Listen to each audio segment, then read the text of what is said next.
Hi! In this video, we will look at ways to interact with the desktop version of Telegram using the Keyboard Extension app on your smartphone. Before you begin, pair the Keyboard Extension app for Windows with the Keyboard Extension mobile app. When you open Telegram on your Windows PC, the corresponding widget is automatically enabled on your smartphone. Keyboard Extension allows you to switch between chats, open a search window within a chat, open your contact list, attach files, and quickly navigate to your archive and saved messages.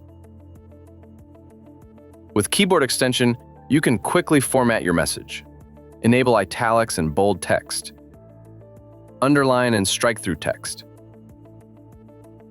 add links, and hide individual phrases. Improve your interaction with Telegram using Keyboard Extension.